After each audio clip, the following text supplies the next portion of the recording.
How are you all doing? It is Monday, the 22nd of March, 2021. We have just had the spring equinox, and I am live here for my second episode of Soul Speak.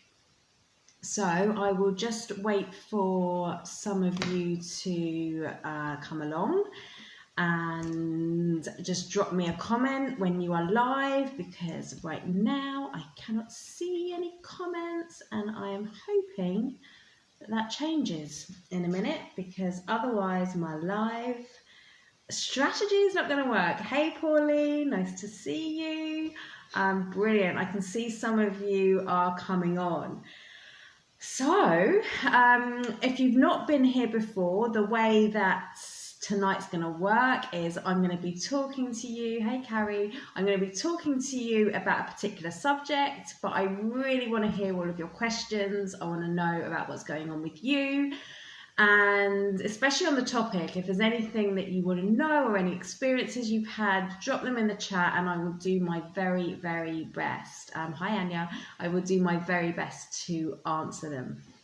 So each week I want to focus on something different, and this week I have picked a topic, as voted for by you, that is pretty current at the moment. Hi Katja. So how many of you watching have watched the series Behind Her Eyes? Now, I am not normally a massive TV fan, but this show came to my attention because it has something very interesting and something that I'm really passionate about. Hey Kay. So if you don't know, I'm going to try not to give any spoilers away if you haven't watched it, and if I do, I will let you know before I say them.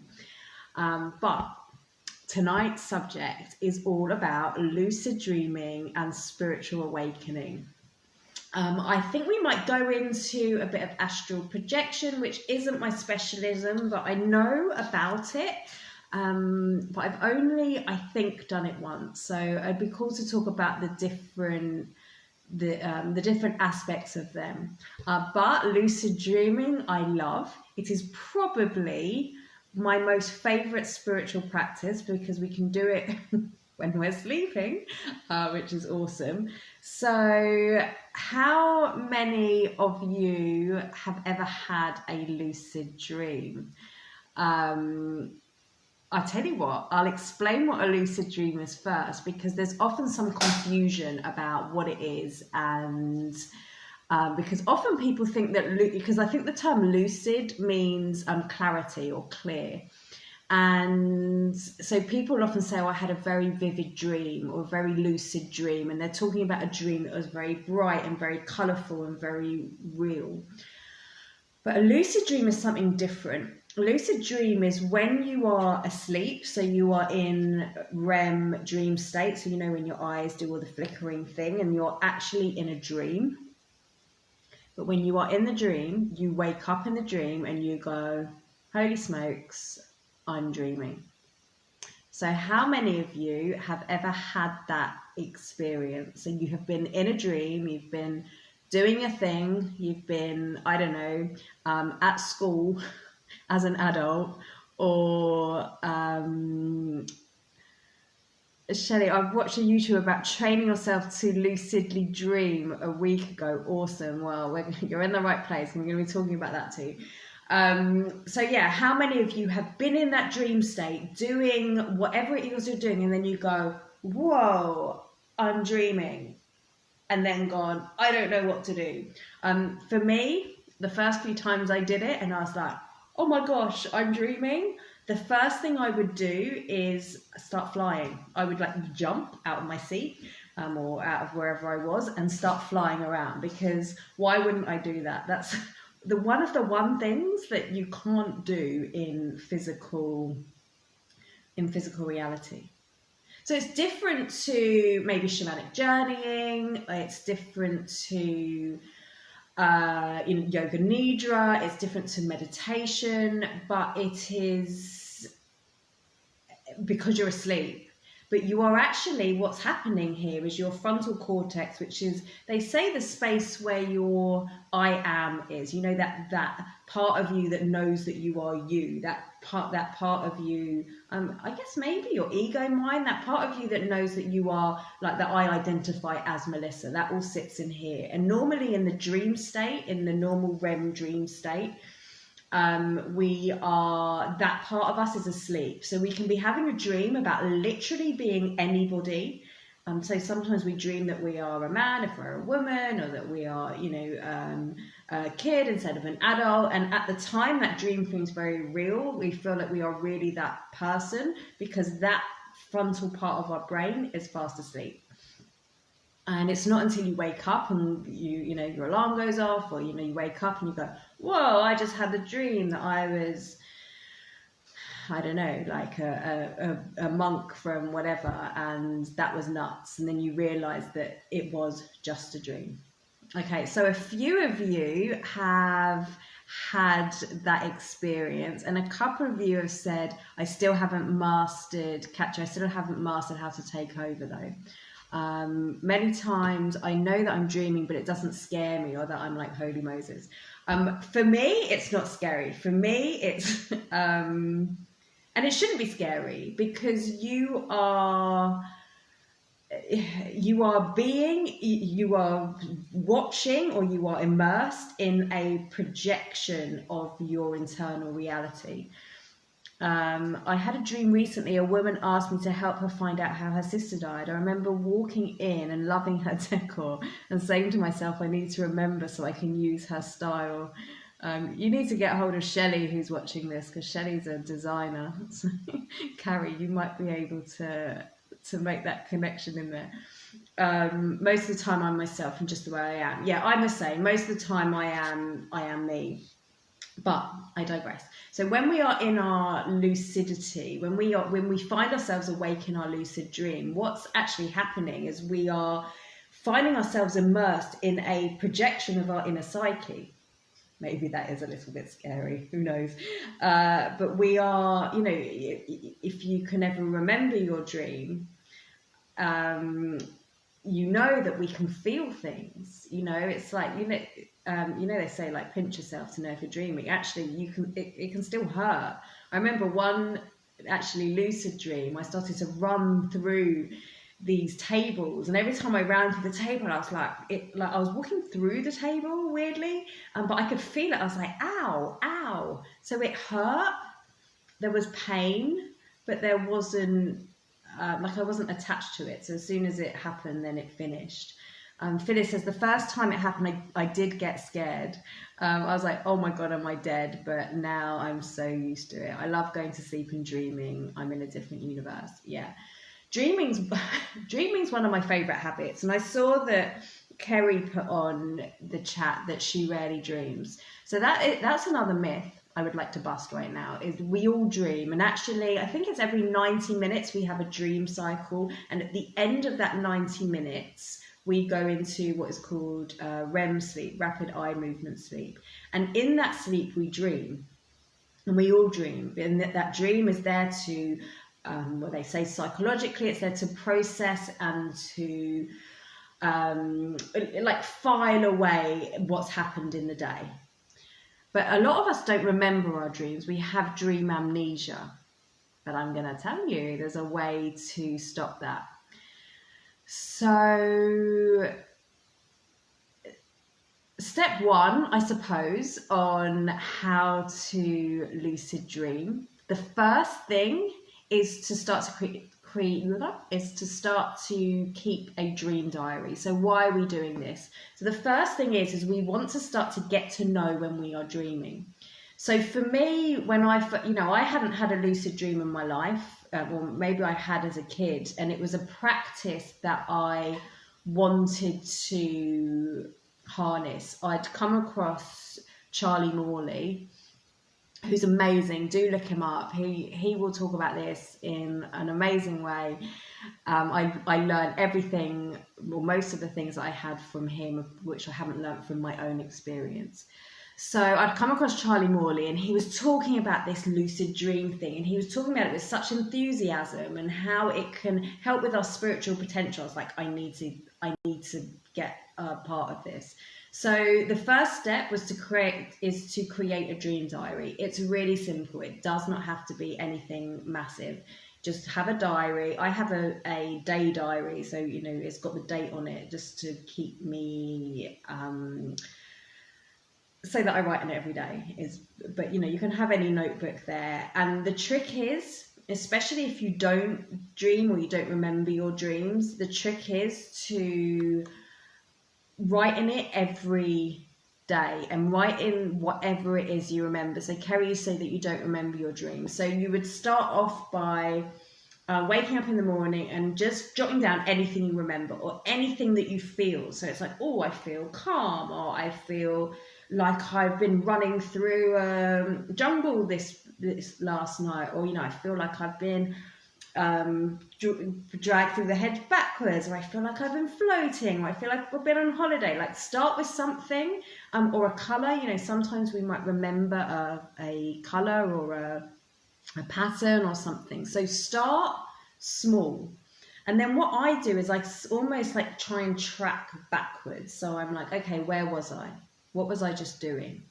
There's a couple of tricks here, because often we wake up and we turn to the other side. So we might be sleeping like this and we turn to the other side. If you can be back where you were, so go back in your sleeping position, then we have like a muscle memory, and those dreams may start to come back. So that's a pretty good trick.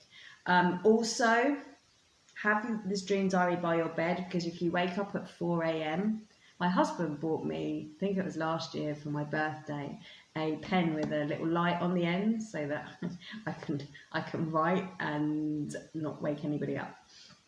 And just write down whatever it is you remember, because if you think, oh my God, I'll remember that when I wake up properly, you probably won't.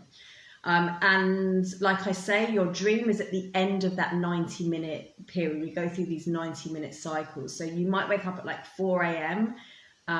Okay, let me just backtrack again. The first maybe 4 or 5 hours, you're in your really deep sleep. So you may not have that lucidity, but those last 3-4 hours is when you're going to find you're in REM sleep more. So you'll be more likely to remember your dreams and harness them.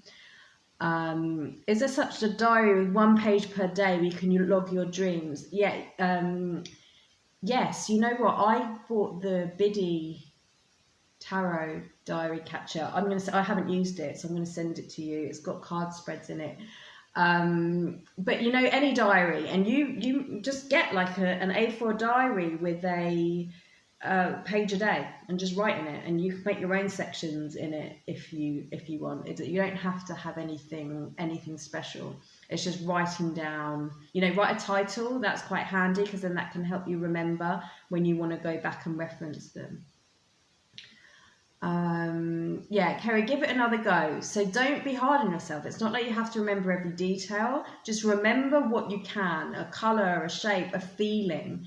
And here's another one. This draws on hypnotherapy. It draws on affirmation. It draws on assumptive prayer as well. As you are going to sleep, you state in your mind, tonight I remember my dreams. Tonight I remember my dreams. Tonight I remember my dreams. So you say those affirmations over and over again. Because if you say, oh, I always forget my dreams, or I don't dream, you know what? Your brain's going to go, oh, yeah, she don't care about her dreams. She doesn't remember them. We don't need to. That can just go into waste. But we all have them. So maybe knowing that we all have them and that you do have them might just help spur that, catapult you into remembering them. So that is the first step. Another nice way of doing this, and I think my strongest lucid dreaming practice was when my youngest son was a baby. Why is this? Because I would wake up every morning between 3 and 4 a.m. to give him a feed, and then I would go back to sleep. Now, they say if you wake up maybe a couple of hours before wake up time. And then as you're going to sleep, you say in your mind, next time I'm dreaming, I know I am dreaming. Or next time I am doing something that's not lying in my bed or having my breakfast or whatever, I'll know that I'm dreaming. So you're creating that trigger in your mind to say, where I am, where I physically am, is I'm asleep. And if I'm doing something else, then I'm not asleep. So you're creating that trigger that you might go, oh, whoa, I shouldn't be here. I'm lying in my bed. I'm asleep. The other thing, I'm going to move on from dream diaries in a minute, but the other great thing about keeping a dream diary is you start to know your landscapes. This is what I was saying. When I first started lucid dreaming, I would dream about where I used to work a lot, like weirdly a lot. And like I hadn't worked there for 10 years. Shelley, who's watching this, I probably saw you in my dreams sometimes. You know, I hadn't worked there, I hadn't been there for a long time, but that was often a landscape of my dream. I would be in that environment. And so what I started to say to myself as I noticed that I was often frequenting there was, next time I'm in that showroom, I will know I'm dreaming. Now, often when I'm in there, it would look slightly different, or there'd be different people there or whatever. But I kept saying to myself, next time I'm in that show, I do actually go in there every now and then, but there we go. But next time I'm in that showroom, I will know I'm dreaming. And that was one of the first lucid dreams I had, or that was, especially at the start, the most common time I would get lucid, because I would be in that showroom and I'd be like, why am I here? I don't work here anymore. And it would throw me into lucidity. And then I would wake up or I'd wake up in my sleep and I'd be like, right, awesome. Now what can I do? So that is a really useful trick. I am just going to go into some of these messages before I lose them all. So I've never smoked in my life, Carrie says, but I've had several dreams where I smoked and I could feel the smoke filling up my lungs. Okay, so I would wonder if that's some past life thing going on. Okay, I'm not sure I dream a lot. I have dreamed of being my mum and dad and woke up crying in dreams. And also I had one time I woke but couldn't move and was standing there. I kept shouting, but no sound was coming out. Remind me later on in the show, and we'll talk, if we've got time, a bit about sleep paralysis. Okay, so when we another flip into lucidity can be, so I said about environment. It can also be if we see people that have passed. You know, we see our grandparents or our parents and we go, oh, hold on a minute, they're not here anymore. So you can come into that, you know, next time I see my grandparents or my loved one or my for like your mum and dad, next time I see them, I'll know I'm dreaming.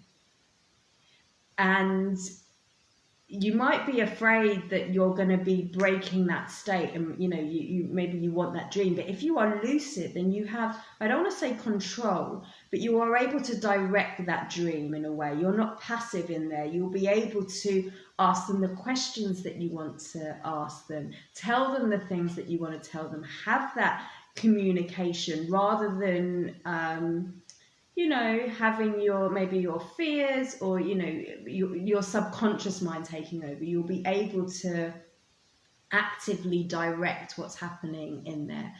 So yeah, that's an awesome way to get lucid. So I've got to a point where I know all the monsters are different aspects of me, but I still find them scary. That's where I tend to wake up and I return to the dream, but I have to wake up first. Okay. So a few of you have said you've had lucid dreams. Katja makes a good point. If you have ever had a nightmare and you've said, I need to wake up, guess what? That is an aspect of lucidity because you are recognizing that you've had to wake up. So you're recognizing that you've had to wake up from something. Now, actually, if you are someone that suffers from nightmares, lucid dreaming is probably the best thing that you can do, because from my understanding, what is a nightmare? It's like a build-up of energy. It's a build-up of past experiences or things that have happened to us that our subconscious mind wants to bring to the surface. It's kind of this shadow stuff to help us to rectify. People with PTSD, for example, can often relive what's happened, and they're not just like watching it on a screen, they're there physically. So if you ever find yourself in a nightmare, and if you've seen that show we were talking about, you see that scene with Rob and the zombies, and at that point when you're like, whoa, I'm dreaming, I mean, he went off through the door, which I understand, like Kat saying, you kind of want to get away. But actually, if you understand that everything in our dream is a projection of what is going on in our subconscious. So everything that we see is something that we have created, even from the table to the floor to the sky to the monsters. Then by bringing them love, by bringing them understanding, by bringing them, by embracing that, through, what I learned, the biggest thing I learned from Charlie Morley was like, hug everything in your dream. And I love that, because you are bringing this oneness, you're bringing this sense of, well, everything is me and I will integrate all aspects of me. So if you can stay asleep and know that you are dreaming, that's one of the most powerful things that you can do, because you are literally embracing and integrating whatever it is that's been building up for you. Christina says, I've had dreams where I've got up and realised I was dreaming, so woke up but didn't wake up and had to do it all several times. Oh my God, I do that. What do they call that? A false awakening? When you wake up and you are in your, I don't know, you're getting ready for work and then you wake up again. And then it's like Groundhog Day in a dream. Again, that can also be a leap into lucidity. Is there such a, we've done that.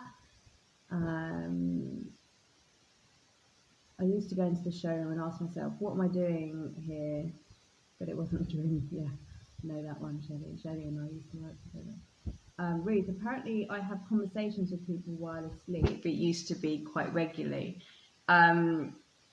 If you do that, you can ask your bed partner to just whisper gently, you're dreaming, you're dreaming. You can do something like that if they're up for it. Kate said, yeah, I've done that with my dad. We've discussed the spirit world together. I will use this when they come again. Anya, the show is called Behind Her Eyes. It's a 6-part series. The first 3 episodes are a bit, but it's interesting. It's pretty good, and it goes into some of this stuff. But Mac, hi Mac. I used to lucid dream. I used to have a recurring dream and had a dream diary. Since having my awareness of my dreams has reduced greatly. Apparently people with ME tend to have less REM sleep, and I now take sleep medications. I don't know if this will affect your dreaming and remembering, but I would, there's certainly, they say that certain drugs, whether they are recreational or otherwise, they can dampen it down. And actually what we're doing when we're lucid is we are fully aware, right? We are becoming aware, and this is one of the main benefits. So of course, why would we lucid dream? Like I shared with you, when I first started, what I would do is I would go and fly, and actually that very much sat side by side with my awakening, with when I started working a lot more with the angels. I was having a lot of flying dreams. So sometimes I would fly and that would be like, whoa, I'm flying, I must be sleeping. Or I would find myself in a dream and I would jump and then I would start flying. Okay, So, how to get lucid in a dream? So, I've said a couple of things about the affirmations, about keeping the dream diary, about the landscape, right? But again, if you've seen the show, you'll see something that they do. Yeah, they talk about in the show. Pinch yourself, look at your hands, turn it away, look at a clock. Yeah, these are all brilliant techniques. So what's going on there? So you've got your hand, it's always there. So there's a few things you can do there. These are called reality checks. So this you do when you are awake in your waking day as often as possible, especially when something weird happens. So, you know, you notice that, I don't know, someone shows up, or you've been thinking something and you hear that word come in, or just sometimes like weird things happen. That's a great time to just go, am I dreaming? You look at your hand, you turn it round again, and you say, am I dreaming? Why are we turning our hand again? So in our dream, we might look at our hand and it will create our hand. But what they say is that if you turn it and turn it back again, it's very hard for our brain to reconstruct it that quickly. So what might happen, so for me, I will often see that there's an extra finger, or my wedding ring won't be there. So if you wear a special ring, or you're always wearing the same jewelry, you can check for that as well. In the show as well, they count the fingers, so you can do that. You can like pull on your fingers, or do this. So you are creating a reality check. The clock is great as well. So often I will find in a dream that my clock will say it's 6:72, which obviously isn't a real clock time. So that can be a trigger to say, oh, there's no such thing as 6:72, I must be dreaming. Okay, but you do this in the day, because remember what I said about what the dreams do. They what's happening is we are filing away, I guess, what's happened in the day. So if there's an act that we do over and over again, then naturally that's going to come into our dreams. And it's just something, asking that question, am I dreaming, it could just trigger for you something. So that's a pretty good way. And that was something that I found, I don't know, maybe it made me more excited about dreaming. Lucid dreaming, it brought it more into my forefront. But I found that when I was consistent at doing these reality checks, I would go into lucidity more often. I never walk any of my dreams, always floating or flying. Perfect. Why walk when you can fly? So I'm going to say to you, next time you're flying, just go, whoa, I know I'm dreaming. And then you can go into lucidity. So reality checks is another way. Also, so I mentioned about the showroom. So this is creating the dream diary and knowing your landscape. Okay, in my dream, I'm often here. Next time I'm here, I'll know I'm dreaming. There's also a trigger called weird situations, maybe, let's call it that, where we're like, okay, well, there's not often a pig with wings walking through my front room. That's a bit weird. I must be dreaming. So when something unusual happens, and I mentioned about, if somebody somebody who's passed comes through, that's something unusual. So you can use these unusual scenarios to trigger you into lucidity. So hopefully, so far, this all makes sense, and you're like, yes, awesome, I want a lucid dream.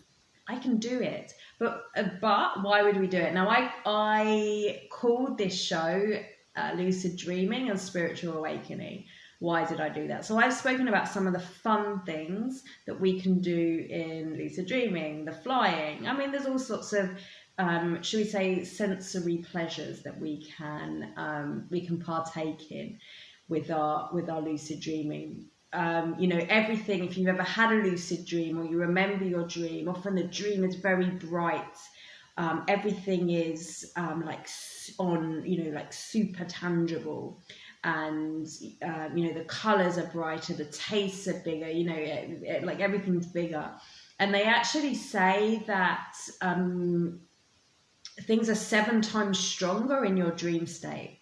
So this is where it gets fun, because you can get lucid and you can go to Hawaii, or you could get Tom Hardy, or whatever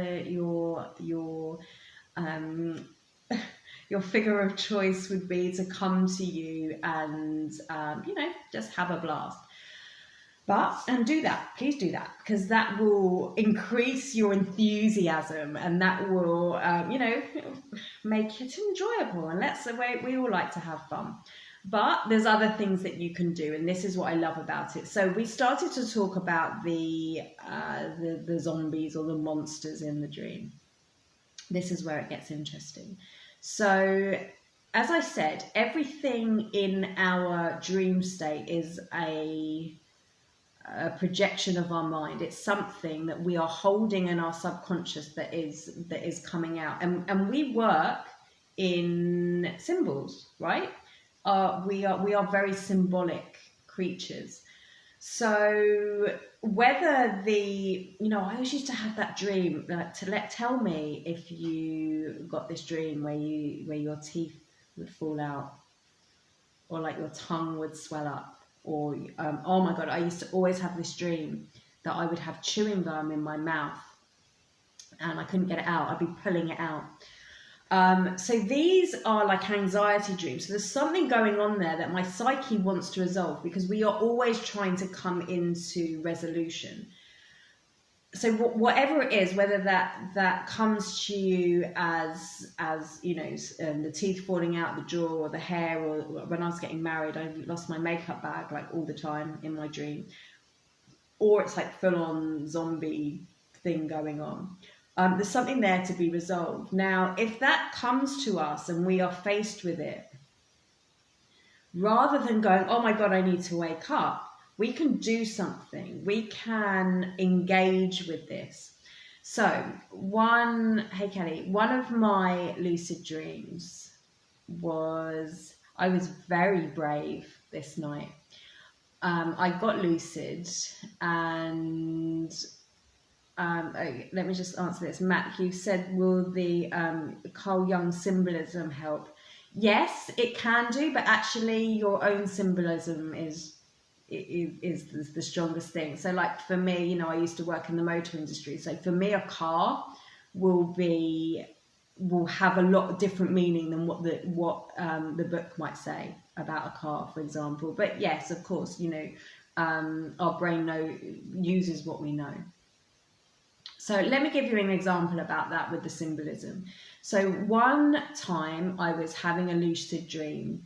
I got myself lucid and I was like, okay, what can I do?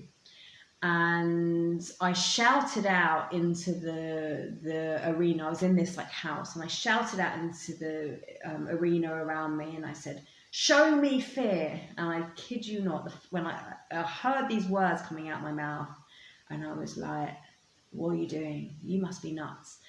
So I'm shouting out, show me fear, and I'm just standing there waiting for fear to come up and show me. Now remember, my dream is a projection of what's going on. So whatever's going to come up that's fear to me is personal to me. It's not going to be what your idea is fear. And I don't think I would know. Well, it turns out I didn't know what my idea of fear is, because this is what happens.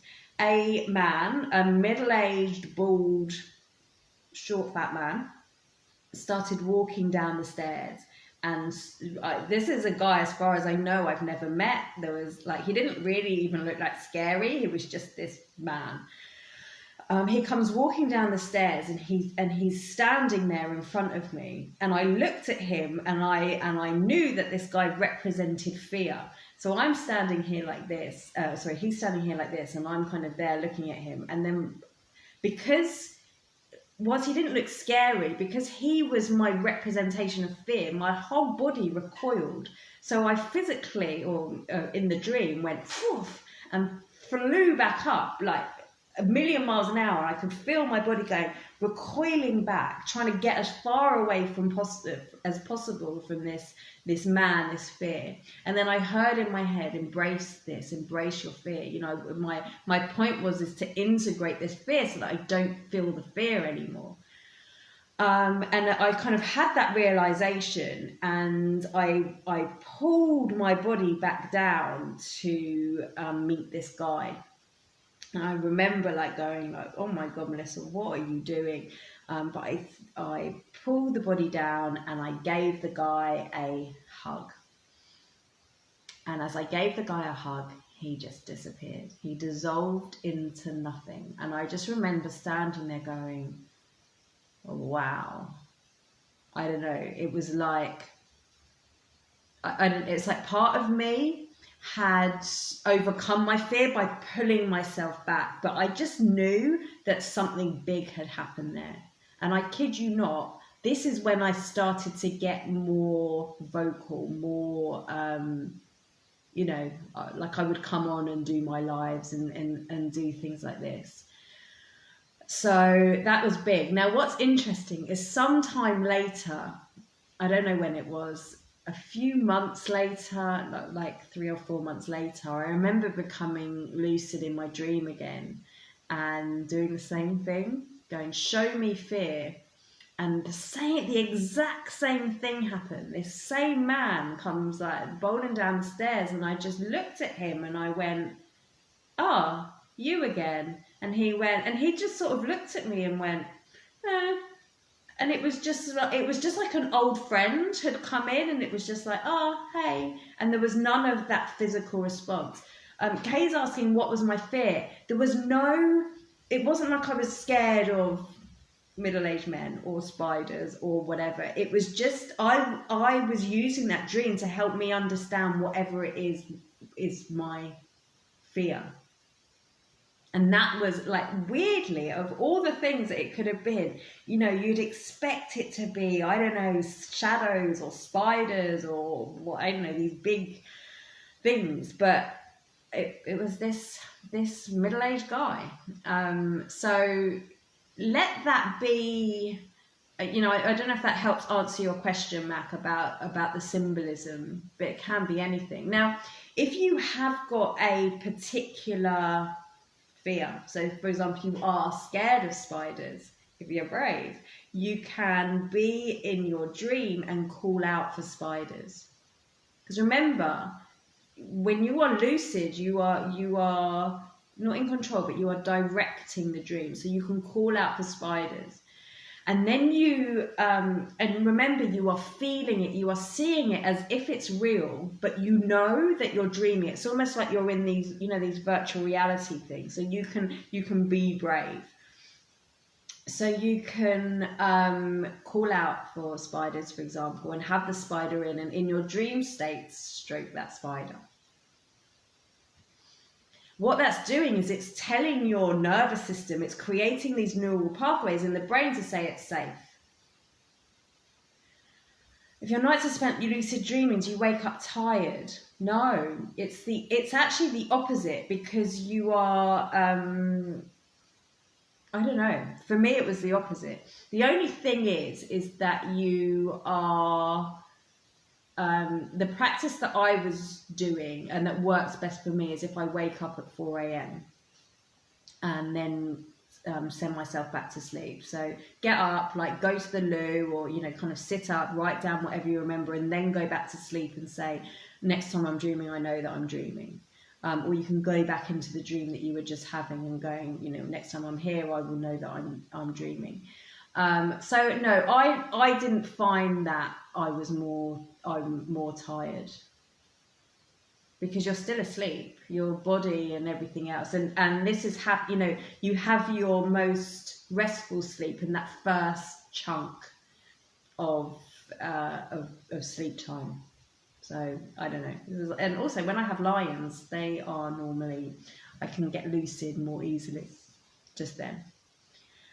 So other things that they can do, and these are great if there's something that you really want to do or you really want to get good at. So you are I don't know, you're learning to play an instrument, you are doing a sport, you're running a marathon, you are learning to teach yoga, right? You're doing physical stuff. You can, if you do that in your dream state, you are still creating those neural pathways. They've even shown that like your muscles can, like they did a thing I think with squats or something, and they got you they got these lucid dreamers to squat. These, I think they were Olympic athletes. Do not quote me on this. And they got them to do squats, and there was they showed that their quad muscles or whatever were stronger in the morning afterwards, and that they could start to do more squats. So a lot of athletes use lucid dreaming to get themselves better at their sport. Remember, things are 7 times more powerful when they're coming from that state of dreaming, because we do not have our physical restrictions restricting us. So if I want to become really good at down dog, then technically I could go in my dream and do like a whole yoga practice, and the next day I would wake up and it would be like I've done that yoga practice in real life 7 times maybe. Can we bring the law of attraction in our dreams? Absolutely. Oh my God, this is the best question. Okay. Can we bring the law of attraction in dreams? This is so many things. First of all, we can use creative visualization. Secondly, we can ask if this is something that is best for us. Right? Because the law of attraction is just one of the many laws. But actually, if we're aligning the law of attraction with our soul self, or with our potential, with our higher self, then the universe is going to conspire to bring that to you. Whereas if we're doing something for selfish reasons, then probably not. For me, when we're in our dreams, we can be working with all these internal archetypes. So for example, yes, Christina, do that. So for example, if we want to, I don't know, we want to start this new business, and it's really soul aligned, we can use our lucid dream to first of all help understand what is blocking us. Show me what is blocking me from my potential. Show me my full potential. Help me understand the next steps. Or it could be that you already know this. It could be, okay, well, in order to get my new business, I know that I need to get really good at networking. So you can use your dream to get better at networking. You can practice it. You know, you could imagine that there was a whole board of people in front of you, and you can talk to them from there. I remember, like, again, you know, there's different levels of lucidity, and I don't want you to come away from here thinking that I'm like Miss Lucid, because I'm, you know, I have a certain level of lucidity, and I just get super excited when it happens. And I remember once I was flying, and I was like, oh, don't waste this opportunity. And I started shouting affirmations out while I was flying around. Looking around what's going on in Hoddesdon. So like Shay says, she's feeling this with her new directions. You know, she's just started this new business. So you can use an affirmation, you know, like I am confident in my abilities. I have an amazing way of seeing solutions for my clients. Use positive affirmation, because remember, everything is 7 times stronger in your dream state. So you're telling yourself something. It's like being under a hypnosis, but you're using your own symbology, so it is just way more powerful. So yes, use affirmation. You can find out your next steps. You can find out what's blocking you, and not only can you find out what's blocking you, you can do like what I did with my fear. Show me what's blocking me, and then have a conversation with it, or embrace it, or you know, smash through those fears that are stopping you from getting there, because often it is our own self-limiting beliefs that are stopping us from moving forward. So I do this, and one time I received an answer, but many times in those dreams it's chaos. So many people in a big white building with many rooms, crazy. So they say that houses, talking about the Jungian, I don't know if this is Jung or what it's from, but they say that houses represent us and our spiritual selves. So often if there's a new door to come in, you can go into that new door, and it's like opening up a new aspect of you. And you know, they say about you know, the basement is, you know, our deep subconscious, and then the roof is the higher self, and all of this stuff. So you can go in and, you know, clear things out or open the doors, you know, as you, and you can ask to see that representation, or ask, what is this representing to me? And call out for your higher self. You can call out for your shadow. So that's another workshop. We won't go there. You know, you can ask yourself, how do I reveal my full potential? And you will get the answer. Awesome, right? Houses and trees, yeah. For me, okay, let's go here. So I just mentioned about limiting beliefs. And I'm going to give you like an example of a limiting belief.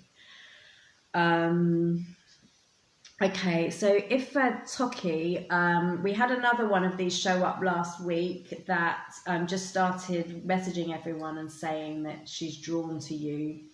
So just ignore them, because every one of you is going to get this message. So I will delete that after. If any, I don't know if any of you can, if you can block her, then please do. I'm not sure if I can do it while I'm on the live. So yeah, if you can get that or report her, that'd be awesome.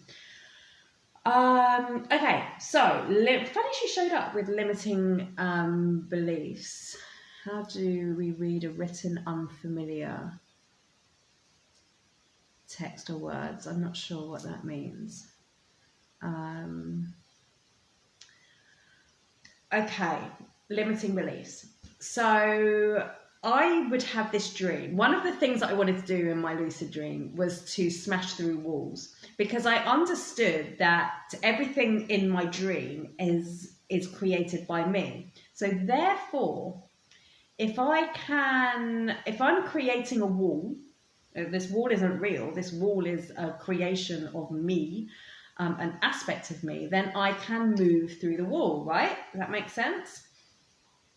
So what would happen is I would be in a room, I would go, I'm going to smash, it's actually the ceiling, I know there's symbolism here, but I would be like, okay, and I would like fly up, and then I'd get to the ceiling and go like, I'm going to smash through this, and I'd start to move through it, and the ceiling would just kind of go and like morph around my head, rather than me be able to move through it. And oh my gosh, this happened for ages. And even in my dream, I would say, but I'm dreaming. This wall, I have created this wall, so why can't I move through it? And this happened like over and over and over again. And so I ended up just kind of like drawing like something with my fingers. I just kind of drew a hole, and then managed to walk through the wall. And it happened again. I was kind of morphing through, and one day I got to the other side, and it was actually this beautiful like cave, watery cave thing, which was pretty awesome. But that's interesting. So if you ever find yourself in there, it's interesting to know, because I knew, and it was so frustrating, that this was a limiting belief, that this was something that I was creating, but I was stopping. Now, how powerful is that when you are in your dream state? Like, why is this even important? When we're in our dream state and I realize that everything around me is created by my imagination, and I'm the only one that can move through this, but even though I know this, I'm not doing this. Psychologically, this is so healing. Psychologically, this is so significant, because you've also heard this, right? That the waking, well, what does the Buddha mean? The awakened one. And he's woken up from this dream. So when we are dreaming, we think that the dream is real, right? So how do we know that when we are here in this physical world, in this physical reality, that this isn't a dream, and that we are also creating our own limitations? There's a philosophical note to almost end on. Matt, I sometimes wake up and either see a moving kaleidoscope with shapes or symbols, writings I don't understand. That's a similar, I think, to what Kelly was saying. Words which are more like symbols, not words. So you can ask, if you're lucid, you can ask that, what does this mean? What does this represent? And it can come in. But we work in symbols, and we don't, here in the conscious world, we think that we're working with language, but we are so influenced by symbols. So, I'd bring it in, I'd work with it, I'd try and remember it and draw it out and then meditate on there. So Mac, if you find yourself seeing a moving kaleidoscope, know you're dreaming, and wake yourself up in your dream and start doing some of these wonderful things. So we have got about 5 minutes left. What do you want to know? What questions do you have? What are you still unsure about? Oh, I did say we'll talk about out-of-body experiences. So we don't have loads of time, and I've only ever done it, and I think once, and I can't even be 100% sure that it was an astral projection. But what the difference is sleep paralysis. Okay, let me just give you this quick definition. So from my understanding, the difference between astral projection and lucid dreaming is, so lucid dreaming, it's all kind of happening inside your head, whereas an astral projection, your consciousness is leaving your body, and you can move into different realities, or even into this physical reality. So yeah, that would be fun too, but it's not my level of expertise, and I will recommend Jade Shaw, who is awesome about talking about that. I went to one of her workshops once and it was a lot of fun. Okay, sleep paralysis. Okay, so if we look at the science of sleeping, what happens when we go into sleep? Our body goes into paralysis, right? Otherwise we'd be off doing, like the dogs do when they start doing this, right? So our body goes into paralysis to keep us safe. But what can happen is there's this state called mind awake, body asleep. Mind awake, body asleep, which is when our body is, and actually you can use sleep paralysis to launch you into a lucid, into a out of body experience, but we're not going there yet. So our body's gone to sleep. The only two things that are still working, still moving when we are in sleep paralysis, is our respiratory system. So we still breathe, and our eyes. So we know that in REM, our eyes still move. So what happens when we get into this body asleep, mind awake, is that part of us that dreams turns on. So we're seeing those I guess they almost come across as hallucinogenics. As a hallucination. So we feel like we've got our eyes open, we feel it's really happening. We are projecting all of this dream visuals out into the room in front of us. Yes, I will do that. But our body is paralyzed. And so we feel often like somebody is pinning us down, because the only part of us we can feel is our chest, because that is our respiratory system. This is where it is, right? And that can be frightening, because then what also happens, it's very rare that we are into this space and the Tom Hardy or whatever comes up. But what happens, we feel this pressure, which is part of the experience of the paralysis, because everything is heavy because we're not moving. We are seeing something projected on the end of our bed, for example, outside of us. And often we then go into fear. And if we go into fear, then our subconscious starts projecting more images of fear. So it's really not a good, it doesn't feel good, right? So there's two things you can do. One, if you're ever in that situation, this is going to be my advice, is to go, oh my gosh, I'm about to dream, and then launch yourself into a lucid dream. Or even if you're brave enough and you haven't seen that program, you can bring yourself out into an out-of-body experience. Okay. But if you're not used to lucid dreaming and the out-of-body stuff, here's a little hack, which is going to be a nice way to end on. So remember, there's two things that are still working: your eyes and your respiratory, so that you're still in control there. So if you find yourself in that space, take in a deep breath and just do this. So you're hissing out. The hissing is a very calming tone. Yeah, you can't scream because everything's in paralysis. So you hiss or you breathe. That sound of the hissing, it's like a white noise. It will help calm you down. The act of holding your breath and breathing out slowly will calm everything down, and that should wake you up. So you just breathe, you hiss, and then you can go back to sleep and go into lucidity. My take on everything is, whenever the really scary stuff happens, this is coming up to, it's like shadow work, it's coming up to heal. So if you can work with it and not run away from it, you embrace it, you give it the hug or integrate it in you or speak to it, then you are saving yourself years of therapy, because you're doing this all from your own symbology.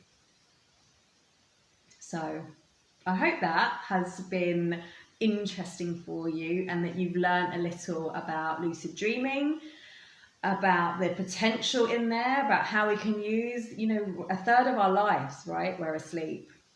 And I love a life hack.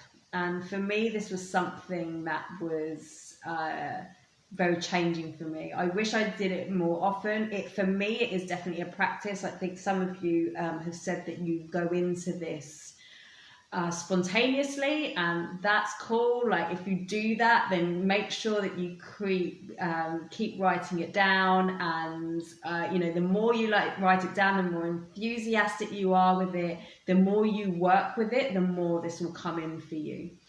So thank you for joining me today. I will be back here next week. I might talk about law of attraction, but what would be super brilliant is if you comment on the next thread that I put out with whatever you want me to talk about.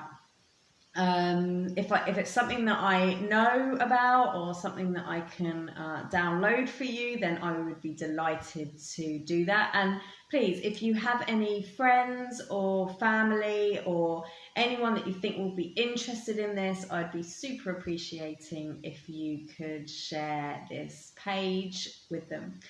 I am going to be uploading this onto my YouTube channel, which is Soul Speak with Melissa Amos. That'd be awesome to see you on there. And for those of you that are around on Thursday night and would like to have a little healing, I will be here with Laura Mitchell, who's her birthday today. So happy birthday, Laura. Doing a holy fire meditation with sound healing. We've got the gongs, we've got the singing bowls, we've got Laura's amazing angelic voice, and I'll be doing a meditation transmission. So if you're interested in that, let me know, and I would love to see you there. Just the last few comments. that hissing and the serpent of life is brilliant. Thank you for your time. That's awesome. Yes, the sleep paralysis can be really scary, but Kay's saying but now we can use it in a different way. It is all about perspective.